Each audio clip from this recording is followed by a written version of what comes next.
Hello everyone, welcome back to my channel kids learning fun. आज हम discuss करने वाले हैं विराम चिन्ह के बारे में। विराम चिन्ह को हम सबसे पहले एग्जाम्पल के साथ में पढ़ेंगे, यानी कि उदाहरण के साथ में पढ़ेंगे। यहाँ पे पहला है हमारा पूर्ण विराम। पूर्ण विराम का मतलब होता है, पहले हम इसको एग्जाम्पल के थ्रू समझते हैं। जैसे हमने हिंदी में कोई भी वाक्य लिखा, अपना पाठ पढ़ो, तो यहाँ पे हमारा वाक्य जो है वो समाप्त हो गया, यानी उस वाक्य का एंड हो गया है। तो उसके आगे हमें एक डंडा खींचते हैं, उसको हम पूर्ण विराम कहते हैं। नेक्स्ट है हमारा चिन्ह अल्प विराम।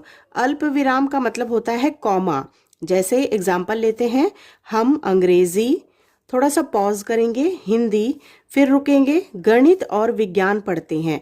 तो अंग्रेजी, हिंदी और गणित तीन एक विषय है, यानी सब्जेक्ट है। तो उनके बीच में हमने जो कॉमा लगाया है उसको हिंदी में अल्प विराम कहा जाता है।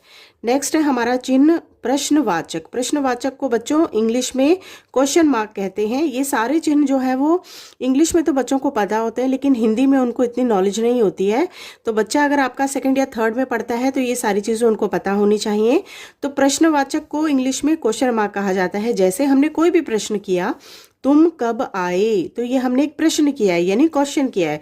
तो उसके आगे जो हम ये क्वेश्चन मार्क लगाते हैं उसी को हम हिंदी में प्रश्नवाचक कहते हैं। नेक्स्ट है उद्धरण चिन्ह। उद्धरण चिन्ह का मतलब होता है, एग्जाम्पल से समझते हैं। माँ ने कहा सदा समय पर उठो। तो ये कोटेशन उन्होंने कही है, एक बात उन्होंने कही है कि सदा समय पे उठना चाहिए। तो उसको हम क्या करते हैं, इस तरह के इन्वर्टेड कॉमास के बीच में लिखते हैं, क्योंकि वो एक स्पेसिफिक बात कही गई है। अगला है हमारा योजक। योजक का चिन्ह जो होता है वो इस तरीके से होता है, जैसे सब्ट्रैक्शन का चिन्ह होता है, माइनस का चिन्ह होता है।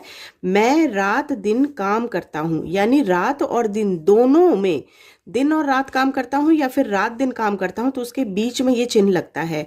आई होप आज की वर्कशीट आप लोगों के लिए हेल्पफुल होगी, आपके बच्चों के लिए हेल्पफुल होगी।